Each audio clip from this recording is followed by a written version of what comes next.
Bienvenue à cette quatrième et dernière partie de cette thématique sur le divorce. Mieux comprendre le divorce, mieux en comprendre les paradigmes, les finalités, les tenants et aboutissants, mieux comprendre la procédure, la division des actifs. Ça a été l'objet des trois premières thématiques. La première était sur le patrimoine familial, la société d'acquêt, division des actifs. La deuxième sur, n'est-ce pas, la pension alimentaire entre ex-époux. Et la troisième capsule faisait état de la procédure et pour mieux comprendre comment fonctionne le divorce, combien ça coûte, comment en arriver à terminer son dossier, ce qui est le but de la plupart des gens qui sont dans une instance de divorce.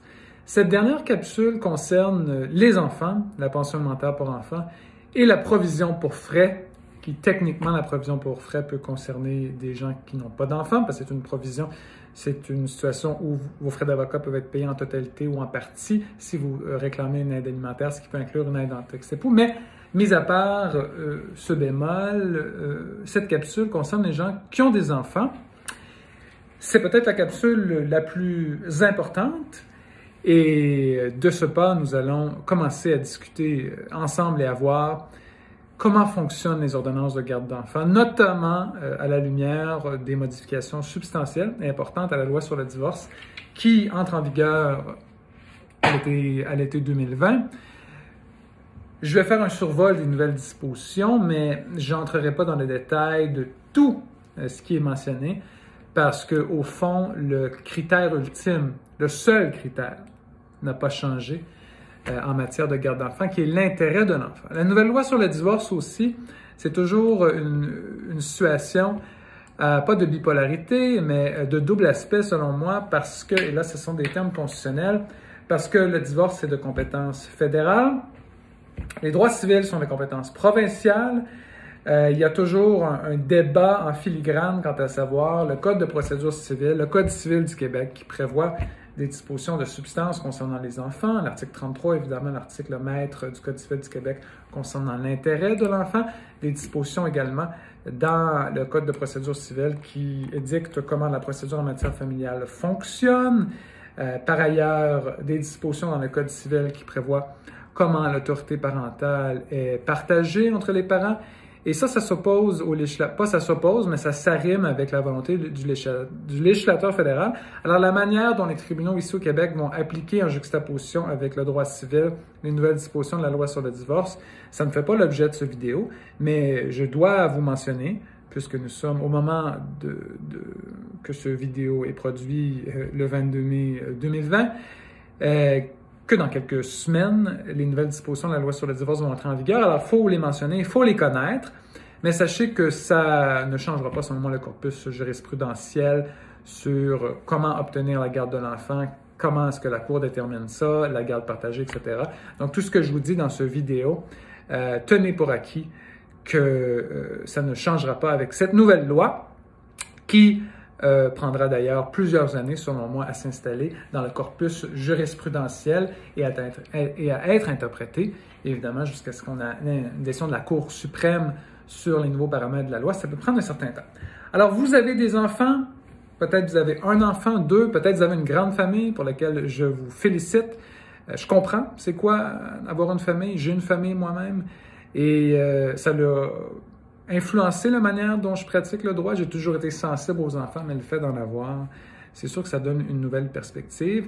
Et je ne peux pas comprendre ce que vous vivez si vous êtes dans une situation où vous avez des enfants et un déchirement familial.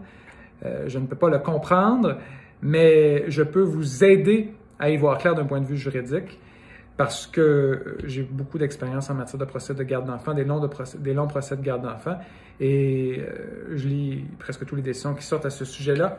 Donc, je suis en mesure de bien vous dire, si vous me contactez, vos chances de succès pour avoir soit la garde partagée, la garde exclusive, si vous demandez les droits d'accès supervisé. Évidemment, l'exercice de vous donner mon opinion, c'est pas un exercice scientifique, c'est pas un calcul scientifique. Le juge, ce n'est pas un robot, c'est un être humain, et le juge adjuge selon son propre prisme basé sur la preuve qui lui est présentée, évidemment basé en respect, et il base son jugement et il adjuge basé sur les principes jurisprudentiels et la loi, mais également basé sur son jugement, une grosse discrétion en matière de garde d'enfants. Donc, l'avocat ne pourra jamais vous garantir quelconque succès, mais il pourra avec les années, elle pourra vous aviser quant à vos chances générales de succès. Et d'habitude, l'avocat, en tout cas, d'habitude, personnellement, je trouve que l'avis que je donne sur les chances de succès, souvent, c'est le résultat qui arrive parce que les faits parlent beaucoup en matière de garde d'enfants et je dis toujours leur juste à mes clients.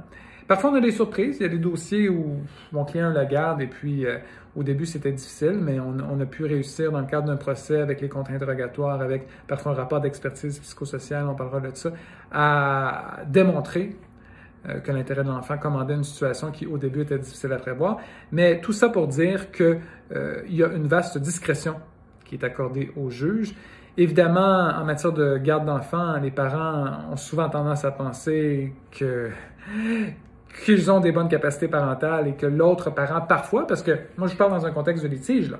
Vous avez vu la capsule 3 en matière de divorce conjoint, quand ils entendent, c'est ce que moi je recommande, c'est ce qui est mieux. Vous avez le droit à 5 séances gratuites avec un médiateur. Ce serait fou de ne pas en profiter quand vous avez des enfants. 5 heures gratuites. Mais dans les faits, quand il y a un litige sur la garde, c'est qu'il y a quelque chose d'acrimonieux, il y a quelque chose qui bloque, hein? Il y a quelque chose dans le casse-tête qui ne rentre pas ensemble entre les deux parents. Et dans un tel contexte, je ne fais pas fausse route en vous disant que parfois, la personne, le parent, va avoir tendance à penser que ses capacités parentales, dans les circonstances actuelles, sont mieux que l'autre et qui est plus apte à offrir un meilleur environnement. Sinon, il n'y aurait pas de débat. Je ne veux pas froisser personne en vous disant que les gens, parfois, on va avoir tendance à penser que la garde de l'enfant devrait leur être confiée et pas à l'autre. Et oui, parfois, il y a de la boue qui va se lancer dans des procédures de garde d'enfant. Et oui, parfois, plus souvent qu'autrement, il va y avoir des choses négatives qui vont être dites de l'autre parent. De fait, bien sûr, pas des calamités ou de la diffamation, mais des faits qui doivent être dites au juge. Quand on parle de l'intérêt d'un enfant, c'est très important d'énoncer des faits au soutien de notre position. Il faut s'attendre qu'un débat sur la garde, ça peut être sale en termes absolus. Je ne parle pas en termes de décorum ou de forum, là, ou de forme, et du forum qui est très approprié à la cour. C'est aseptisé, vous rentrez là, je veux dire, il n'y a pas de peinture sur les murs, c'est très formel, les gens s'expliquent dans le respect. C'est pas une arène, là, c'est pas ça que je dis, mais les coups peuvent voler bas en matière de garde d'enfants. Et le débat peut être âcre. Il faut le savoir. Je vous dis sûrement des choses que vous savez déjà. Revenons un peu plus d'une manière structurée. Prenez un peu ces paroles-là comme un préambule de qu'est-ce qu'un dossier de garde d'enfants. La loi sur le divorce, maintenant, prévoit des critères particuliers, hein? Beaucoup plus qu'avant où c'était vraiment plus les lois provinciales qui parlaient de l'intérêt de l'enfant. Alors, quand le tribunal doit maintenant, quand les règles vont entrer en vigueur dans quelques semaines en 2020, le tribunal doit mettre l'accent sur l'intérêt de l'enfant et les responsabilités parentales. Là, je vous parle des nouvelles dispositions de la loi. Au niveau des critères de l'intérêt de l'enfant, on codifie maintenant qu'est-ce que c'est de manière beaucoup plus pointue. Je vous lis les besoins de l'enfant, dont son besoin de stabilité compte tenu de son âge, de son stade et de son développement. Le tribunal aurait également à considérer la nature et la solidité de ses rapports avec chaque époux, ses frères et sœurs, la fratrie très intéressant, ses grands-parents et toute autre personne ayant un rôle important dans sa vie. La volonté de chaque époux de favoriser le développement et le maintien des relations entre l'autre époux et l'enfant. Ceux qui font de l'aliénation parentale, volontairement ou involontairement, prenez garde, la nouvelle loi sur le divorce pour être sévère à votre égard. L'aliénation parentale, c'est quand on essaie de monter l'enfant contre l'autre parent, des choses qui se voient. Et moi, je crois beaucoup qu'il y a des choses là-dedans, des remontrances qui peuvent être involontaires. Il y a des gens très intelligents, apparemment de bonne foi, qui peuvent, dans des moments d'égarement, monter l'enfant contre l'autre parent. Moi, je pense qu'il y a des mécanismes psychiques qui sont involontaires là-dedans, mais qui arrivent, et que c'est le rôle de l'avocat de débusquer, souvent avec l'aide d'un expert. L'historique des soins qui lui sont apportés, alors comment est-ce qu'un parent prend soin de l'enfant? Ça peut évidemment concerner les soins alimentaires, mais l'hygiène évidemment, mais d'une manière plus prépondérante, je crois que le tribunal va accorder une importance à si l'enfant a des soins à apporter de niveau physique, hein, maladie, psychologique, retard, tout ça, le parent qui s'implique le plus et où le fait d'une manière la plus efficiente et responsable pourrait être je dirais pas récompenser, c'est vraiment pas le bon terme, mais le tribunal pourrait lui confier l'enfant sur cette base-là, en tenant compte de son intérêt supérieur, son point de vue et ses préférences. Alors, on va, semble-t-il, donner encore plus de droit à l'opinion de l'enfant. On va donner beaucoup plus de voix à l'enfant, dépendant évidemment de son âge, sa maturité. Son patrimoine et son éducation culturelle, linguistique, religieuse et spirituelle, notamment s'ils sont autochtones. Alors, comme dans toutes les dernières législations du gouvernement Trudeau, parce que c'est lui qui édicte cette loi, alors on a une emphase très importante sur les Autochtones. Tout plan concernant ses soins. Je continue, la liste est longue. La capacité et la volonté de chaque personne qui serait visée par l'ordonnance de prendre soin de lui et de répondre à ses besoins. La capacité et la volonté de chaque personne qui serait visée par l'ordonnance de communiquer et de collaborer. Et finalement, la présence de violence familiale, tenant compte de toute instance de nature civile et pénale. Donc voilà une liste plutôt longue, mais encore une fois, je peux vous résumer ça dans une locution facile, l'intérêt de l'enfant. C'est tout ce qui compte. Tout ce que je viens de vous dire là, cette ribambelle-là de nouveaux critères codifiés, au fond, ça revient à quoi? Ça revient à l'intérêt de l'enfant. C'est tout ce qui prime. Vos droits comme parents dans une instance de garde, c'est pas ça que le juge va regarder. Si dans l'intérêt de l'enfant, à cause que vous êtes une mauvaise influence pour lui, à cause que vous avez des problèmes de consommation, à cause que vous avez des problèmes de violence, même si personne, je crois, mon opinion personnelle, c'est que le comportement d'un parent est beaucoup influencé par sa propre enfance. Il y a des choses là-dessus qui peuvent échapper à un parent. Si on n'a pas reçu d'amour dans son enfance, ça peut être plus difficile d'en donner ou d'encadrer. Moi, je ne juge pas personne, mes clients ont la partie adverse. Il y a des gens, et souvent on peut s'améliorer, mais il y a des gens dans un espace-temps qui sont limités dans leur capacité parentale. Et même si ça peut vous blesser, vous brimer de voir vos enfants, moins dans un cas extrême, de voir vos enfants dans une maison sous de supervision parce que vous avez fait des niaiseries, puis que vous êtes en probation, puis que vous ne pouvez même pas voir les enfants sans une supervision. Mais si c'est ça que ça prend pour l'intérêt de l'enfant, bien ça va être ça. Le juge, il va, permettez-moi l'expression, il va s'en balancer de vos droits. Ce qui compte, c'est l'intérêt de l'enfant. Les premières étapes pour l'enfant sont tellement importantes qu'on ne peut pas badiner avec ça. Alors, c'est l'intérêt de l'enfant qui compte. Les grands régimes, c'est la garde exclusive, la garde partagée, les droits d'accès et les droits d'accès supervisés, les 4 grands régimes. Garde exclusive, c'est quand une personne est plus apte que l'autre à recevoir sous son égide l'enfant comme garde. Le nombre de jours magiques, c'est 146. Si vous avez plus de 146 jours avec l'enfant, si un parent, à contrario, a l'enfant moins de 146 jours par année, l'autre enfant a ce qu'on appelle la garde exclusive. Plus de 146 jours, pour les 2 parents, c'est une garde partagée. Ça va influencer beaucoup sur la pension alimentaire, on y arrivera plus tard.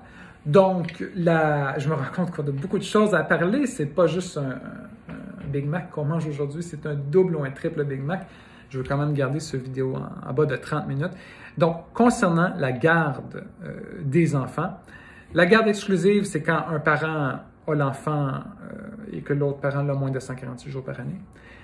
De plus en plus depuis 10 ans. Et je ne suis pas l'avocat qui a le plus d'expérience au Québec, évidemment. J'ai 11 ans d'expérience, mais je peux vous dire que malgré du haut de mes 11 ans d'expérience, la situation a changé depuis quand j'ai commencé à pratiquer. À quel point la garde partagée est rendue de plus en plus ordonnée par la Cour. Je vois des dossiers des enfants de 2 ans. La Cour ordonne une garde partagée. Pas par consentement, par ordonnance de la Cour. Il fut une époque, le précédent, ou en bas de 5 ans, ça allait à la mère, l'enfant, on se posait à peine de questions. Il y a eu des jugements forts de la Cour d'appel, bien que récemment, il y a un jugement qui a dit qu'il n'y a pas de régime de facto à la garde partagée, il n'y a pas de présomption, chaque cas est un cas d'espèce. Dans la réalité, ce que je peux vous dire, c'est que la garde partagée est de plus en plus ordonnée. Donc, sachez que si les 2 parents ont la capacité parentale, la garde partagée risque d'être ordonnée. Mais encore faut-il y avoir un contexte géographique permettant ça. Junior, là, qui a 6 ou 7 ans, il va à l'école. Si une partie habite à Brossard et l'autre à Lorraine, belle ville de Lorraine, beaucoup d'arbres, maison à très bon prix, dommage que ça prenne 2 heures se rendre au centre-ville, sinon c'est là que j'habiterais. Lorraine, Brossard, Junior va à l'école à Brossard, proche du boulevard Milan. Alors, son père qui habite à Lorraine, il ne pourra pas avoir la garde partagée la semaine. C'est pas réaliste parce qu'il y a une seule école qui peut être fréquentée. Il n'y a pas 2 écoles en garde partagée. D'habitude, faut-il donc que les parents habitent près l'un de l'autre, premièrement. Secondement, il faut que l'horaire de travail, c'est difficile de battre la disponibilité d'un parent. Je donne un exemple extrême. C'est juste un exemple. Maman est sur l'aide de dernier recours, temporairement ou d'une manière plus longue. Peut-être qu'elle a des limitations physiques, peut-être qu'elle est sur le RRQ. Papa, lui, peut-être il peut offrir un meilleur appartement, une meilleure maison, mais papa, il travaille 80 heures semaine. Qu'est-ce qu'on va faire? Ne faut-il pas mieux confier l'enfant à la mère, qui offre une disponibilité très importante, ou au père, qui peut offrir peut-être des conditions de vie un peu meilleures? Ça va être des questions très difficiles, mais la disponibilité d'un parent, c'est un argument très fort pour avoir la garde. Si je reviens à la garde partagée, si les horaires sont stables pour les deux parents, si les deux parents peuvent offrir un bon environnement pour l'enfant, parce que la Cour ne va pas confier l'enfant aux parents les plus riches, là. C'est sûr que si l'enfant, chez papa, il a sa propre chambre, il a la piscine, il a ses amis dans le quartier, puis maman habite dans un 2,5, et encore une fois, là, on a vu d'autres thématiques, il peut avoir une pension alimentaire en ex-époux, Moi, je ne juge de rien, là. Mais la réalité, c'est que si maman ou papa, s'il y a un des deux parents qui n'offre pas un bel environnement, là, je parle physique à un enfant, sain, ça peut jouer dans la balance aussi. Malheureusement, la capacité financière peut influencer sur ce qu'on peut offrir à un enfant. Mais je vais vous donner un exemple de maman qui est sur l'aide de dernier recours. Si maman peut offrir son temps, si maman peut offrir un appartement propre, si maman a des bons talents en cuisine, fait des bons repas, c'est pas l'argent qui va... mais je veux dire, les conditions de vie de l'enfant peuvent jouer dans une décision de garde. Troisième régime, des droits d'accès. Un parent à la garde peut avoir des droits d'accès. Souvent, si vous ne pouvez pas avoir la garde partagée, moi, je dis souvent, allez-y pour 3 fins de semaine sur 4. C'est beaucoup, là. Vous allez avoir du temps de qualité avec l'enfant. Ça donne quand même ça, 3 fins de semaine sur 4. L'autre parent fait le travail des fois plus difficile la semaine. C'est pas la fin du monde si vous ne pouvez pas avoir la garde partagée pour différentes raisons. Il y a un jugement contre vous qui vous a donné des droits d'accès. Un jour, peut-être, on va revenir à la garde partagée. Prenez votre mal en patience et comme position de repli, disons que vous demandez la garde partagée, pour faire une conclusion subsidiaire, vous demandez 3 fins de semaine sur 4, 2 sur 3. Si vous ramassez avec une fin de semaine sur 2, ce qui est un peu le cas classique, c'est pas beaucoup, peut-être vous pouvez demander la garde partagée pendant l'été, peut-être vous pouvez demander plus de semaines. Et quand l'enfant va arriver à 10, 11, 12 ans, surtout 12 ans, mais des fois à partir de 10 ans, il peut avoir son propre avocat, payé souvent en partie par l'aide juridique. Et cet avocat-là va rencontrer l'enfant dans son bureau de manière très professionnelle. Je peux recommander à Montréal Maître Valentin Molpetcheres, qui est une référence. Et j'ai une autre avocate qui est excellente, le nom m'échappe, c'est comme un peu elle, la contrepartie de Maître Molpetcheres, qui fait un excellent travail. Son bureau est sur le boulevard Gouin, son nom m'échappe, là, je m'en veux parce que j'ai des bons rapports avec elle, mais il y a aussi une autre avocate très connue à Montréal, communiquez-moi, je pourrais me rappeler de son nom. Et les deux font beaucoup de représentation aux enfants et c'est très professionnel. Je vous dis, là, c'est triple A. Rencontre l'enfant et fait un rapport. Donc, peut-être à 6 ans, la mère a eu la garde, vous êtes déçu, vous avez le moral à terre. Profitez du temps que vous avez avec l'enfant les fins de semaine ou quand vous le voyez. Et l'enfant, à 10-12 ans, peut choisir d'aller chez vous. La situation peut se renverser. Alors, ne jetez pas le bébé avec l'eau du bain en disant « Ah, j'ai pas la garde », puis vous partez dans une spirale descendante comme des parents font souvent, parfois, et vous détruisez tout, vous cachez, vous payez pas la pension. Non, non. Rappelez-vous que le temps avec l'enfant est important et voyez les choses à moyen long terme. Souvent, on a le nez collé sur le livre, on n'obtient pas la garde, puis on vire dans une panique avec une attitude revancharde, c'est pas la bonne attitude à faire. Moi, j'expose souvent des plans aux parents pour avoir la garde ou pour améliorer le nombre d'heures avec l'enfant. C'est souvent des plans sur des années, pas sur des mois. Encore une fois, je ne juge pas. Moi, j'ai pas vécu cette situation-là avec mon enfant, ma famille, tout ça. Donc peut-être que je réagirais de la même façon. Mais je dis juste que moi-même, si je réagirais de même, ce serait pas bon. Alors, je peux certainement vous conseiller de pas le faire parce que la Cour, là, les parents, là, qui se mettent à faire de l'aliénation parentale ou qui ne payent pas la pension ou qui se mettent à jouer aux victimes ou qui se mettent à appeler Fathers for Justice, il leur arrive juste du trouble puis ils vont jamais avoir... Puis ça détruit l'enfant aussi. C'est pas la voie à suivre. Si vous ne pouvez pas gagner, la Cour ne vous a pas donné la garde, if you can't beat them, join them. Je dis ça dans mes dossiers aussi des clients qui ont des dossiers contre la DPJ. Vous voulez vous battre contre la DPJ à la Cour du Québec, Chambre de la jeunesse, Vous voulez vous mettre contre la DPJ, très difficile. Essayez de ramer la rivière Jacques-Cartier à contre-courant au mois d'avril, c'est difficile aussi, c'est pas impossible. Vous êtes mieux de jouer avec leur tambour, de gagner la faveur, le respect, la confiance des gens en dossier, de montrer que vous avez de la maturité. Peut-être que ce tour-ci, vous avez perdu votre cause, vous n'avez pas eu la garde, mais si vous démontrez un bon comportement, montrez patte blanche, montrez que vous avez l'intérêt de l'enfant à cœur, à moyen et à long terme, les choses vont bien aller pour vous. C'est du cas par cas. Là. Je vous dis juste que le fait de ne pas avoir la garde, là, souvent les gens prennent ça très durement. Mais il y a une vie après ça. Il faut penser à l'enfant. Finalement, le quatrième régime, c'est que si vous avez fait des graves erreurs, vous pouvez avoir, et c'est une mesure qui est plus souvent qu'autrement temporaire, vous pouvez, n'est-ce pas, devoir voir l'enfant sous supervision. Ça peut être difficile, mais c'est souvent temporaire et c'est souvent quand vous réussirez à corriger la situation qui justifiait la supervision, que cette supervision-là va cesser. Il y a un cinquième cas, j'en parle pas, c'est très déprimant, mais c'est possible, c'est la déchéance de l'autorité parentale. Vous avez porté atteinte à la sécurité de l'enfant, vous avez abandonné l'enfant, vous avez fait des choses d'une extrême gravité, la Cour peut vous déchoir parentalement. Généralement, si vous êtes absent de la vie de l'enfant pour plus de 3 ans, 4 ans, 5 ans, plus c'est long, plus c'est possible qu'une ordonnance en déchéance d'autorité parentale vous soit rendue contre vous. Puis vous avez quand même continué à payer la pension alimentaire. Ça ne vous libère pas de ça. C'est vraiment des mesures qui sont extrêmes. Et nul besoin d'en parler plus longuement parce que je suis certain que ça ne s'applique pas à vous. Parce que vous êtes en train d'écouter cette vidéo aussi, vous voulez savoir quoi faire pour maximiser vos relations avec l'enfant. Alors, on a parlé maintenant de la garde de l'enfant. Je vois le temps qui file, déjà 21 minutes 43. J'aimerais parler avec vous de la pension alimentaire. La pension alimentaire entre enfants mineurs, c'est déterminé par un chiffrier.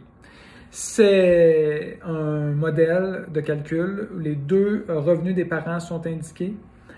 S'il y a des déductions syndicales, autres, mais en tout cas, les 2 revenus des parents sont mentionnés. Les nombres de jours pour chaque enfant, ça donne un chiffre par mois. Appelez-moi, je peux vous donner facilement cette information-là. C'est les logiciels spécialisés que les avocats paient pour obtenir. Techniquement, si vous voyez la matrice du calcul, je pense que vous pouvez trouver ça en ligne, peut-être le faire vous-même. Moi, j'avoue que je l'ai toujours fait de manière informatisée, mais en somme, le juge, il peut majorer cette pension-là si il y a des difficultés excessives. Si par exemple, vous avez des frais de transport, peut-être la diminuer, ou si vous ne voyez jamais l'enfant, ça peut être augmenté de 20% traditionnellement. Mais généralement, il y a un chiffre qui sort, puis c'est ça. Il n'y a pas un débat sur le montant que vous devez payer. Il peut y avoir un débat sur votre revenu.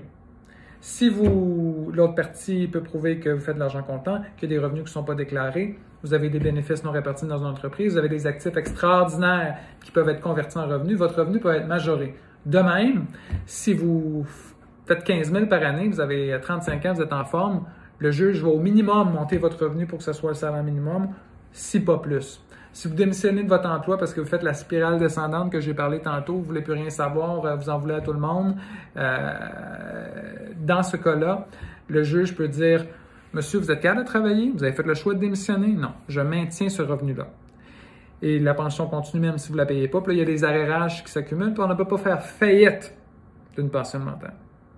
Incroyable le niveau d'information que je vous donne. Hein?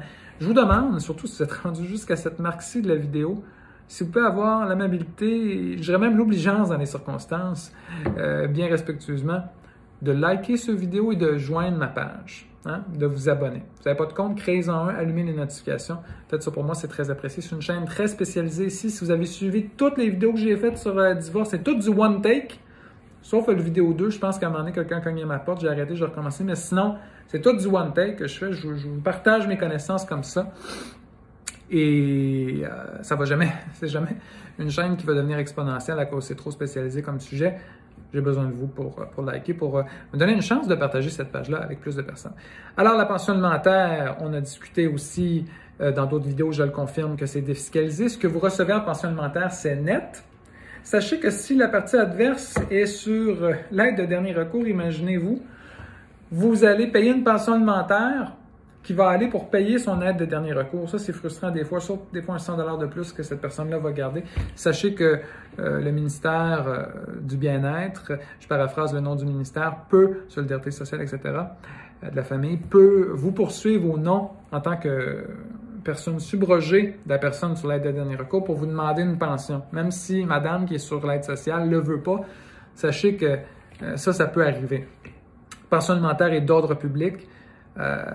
Pour les enfants majeurs, ça ne s'arrête pas à 18 ans. Je vous donne l'information en vrac. Ça ne s'arrête pas à 18 ans, c'est jusqu'à temps que les enfants sont autonomes, qu'ils ne sont plus des enfants en charge au sens de la loi sur le divorce. Généralement, si votre enfant n'est plus à la maison et travaille à temps plein, vous ne paierez pas de pension pour l'enfant majeur. Si votre enfant est aux études jusqu'au baccalauréat, traditionnellement, bien que le juge ait une discrétion très importante, et ce n'est pas nécessairement les tables, le chiffrier que je vous ai parlé, ce n'est pas nécessairement ça qui s'applique quand l'enfant est majeur. C'est à la discrétion du juge, je crois qu'il peut s'inspirer ou appliquer les tables. Mais sachez, n'est-ce pas, que la pension ne s'arrête pas à 18 ans. Comme une règle, rule of thumb qu'ils disent en anglais, j'essaie de trouver l'expression en français, mais comme règle usuelle, sachez que vous payez jusqu'à la fin du baccalauréat. Si votre enfant habite ailleurs, n'habite plus chez le parent créancier, vous pouvez demander à ces parents-là de payer dans sa proportion aussi la pension alimentaire. Si l'enfant, encore une fois, travaille, ou encore une fois, si l'enfant n'habite plus chez l'autre parent, il y a des modalités de la pension. Sachez qu'en des termes absolus, si l'enfant n'est jamais autonome, un retard, payer une pension alimentaire à vie. Un parent peut demander aussi à l'enfant de payer une pension alimentaire pour lui parce que ça marche entre ascendants, c'est peu connu. Si votre enfant est riche puis vous êtes dans un CHSLD, vous avez des besoins, vous pouvez lui demander de vous payer une pension. C'est rare qu'on voit ça, mais c'est possible aussi. L'ingratitude de l'enfant majeur peut être un terme à la pension alimentaire aussi. Un mot sur la provision pour frais. Je vais garder cette vidéo aussi en bas de 30 minutes. La provision pour frais, c'est quand vous demandez une aide alimentaire puis il y a une disparité importante entre vos revenus et celle de la partie adverse, puis vous n'avez pas les moyens de payer les frais d'avocat. La partie adverse peut payer une totalité ou une partie de vos frais. Si vous êtes éligible à l'aide juridique, allez-y avec l'aide juridique. Ils vont faire un travail qui est très bon dans la plupart des cas. Et l'aide juridique va s'assurer de faire ces demandes-là. Vous avez le droit techniquement, même si vous êtes éligible à l'aide juridique, de demander une provision pour frais. Ça va dépendre de certaines modalités et de la décision du juge. Si vous faites 30 000, monsieur fait 200 000, vice-versa, vous pouvez demander une provision pour frais. Si vous faites, par exemple, 50 000, monsieur fait 90, d'habitude, il n'y en aura pas. C'est souvent quand une partie fait beaucoup d'argent et l'autre beaucoup moins. Demandez une provision pour frais, même à la première date de cours, où certains juges vont seulement l'accorder au crépuscule de l'instance, au procès sur les mesures accessoires, mais demandez une provision pour frais. Évidemment, pour tout besoin de divorce, n'hésitez pas à me contacter. Je ne fais pas juste des vidéos. Je me rends en cours souvent et je peux vous aider. Si vous placez en moi votre confiance, ça me fait plaisir de discuter avec vous et de vous rencontrer. Donc, nous avons parlé de la provision pour frais, nous avons parlé de la pension alimentaire, nous avons parlé des modalités de la garde. Je vais terminer en vous disant de comment ça marche la décision sur la garde. D'habitude, à la première date de cours, si les parents ne s'entendent pas, si il y a une situation d'instabilité, un parent retient l'enfant, s'il y a quoi que ce soit qui arrive qui doit être décidé dès la première date de cours, 10 jours au moins c'est urgence, avant, par la suite que votre demande est rédigée, le juge va rendre une décision. C'est une décision d'une grande importance. Regardez la vidéo 3 sur ce sujet-là, la partie 3. Souvent, la décision intérimaire, si vous avez la garde au niveau intérimaire, ça se passe avec des déclarations assermentées. Je n'irai pas plus loin parce que j'ai bien expliqué ça dans la vidéo 3. C'est important si vous pensez que vous êtes le parent le plus apte à avoir la garde, puis pour différentes raisons, la garde partagée n'est pas possible. Arrangez-vous, pour l'amour du bon Dieu, d'obtenir la garde à l'intérimaire, parce que sinon le temps va être long avant que vous revoyiez un juge qui va reprendre une autre décision.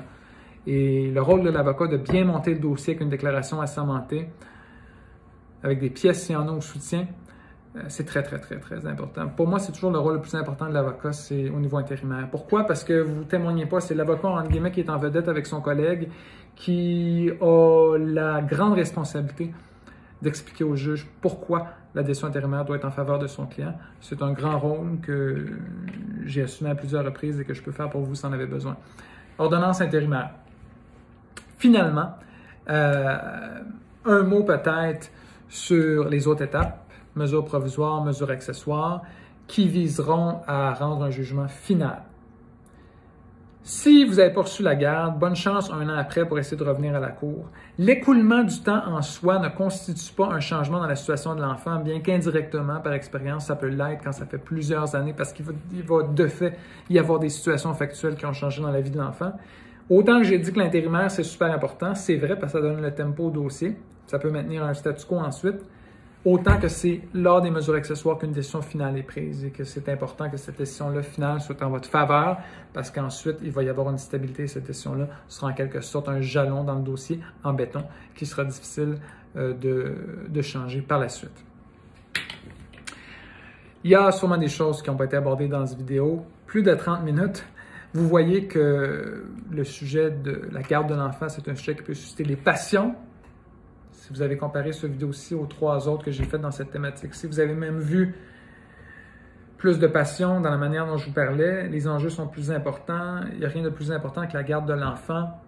Je pense que c'est ce qui distingue ma pratique, c'est que j'apporte la passion, la conviction, mais jamais vous allez m'entendre hausser la voix, que ce soit en cours ou avec vous. Il faut garder aussi un sang-froid et avoir de la détermination, mais également se rappeler qu'on est là pour l'intérêt de l'enfant. C'est ironique parce que c'est un processus contradictoire, donc moi je prends parti pour vous, peu importe mon opinion personnelle sur le dossier, et ce qui va ressortir du processus contradictoire avec mon adversaire qui prend une autre position, c'est que le juge, dans sa sagesse, va prendre la meilleure décision pour l'enfant, aussi accompagné parfois d'un rapport d'expertise psychosociale qui peut être fait par un travailleur payé par le palais de justice, psychologue ou travailleur social, qui peut être une excellente carte dans votre jeu. Je pourrais vous en parler si vous me contactez. C'est tout le temps qu'on avait pour aujourd'hui. J'espère que vous avez apprécié cette série sur le divorce, que ça vous a aidé d'une certaine façon. Et encore une fois, je vous invite à souscrire à ma page. Ce serait le meilleur cadeau que vous puissiez me faire pour le contenu que je vous ai donné. Merci et au plaisir peut-être de vous parler un jour.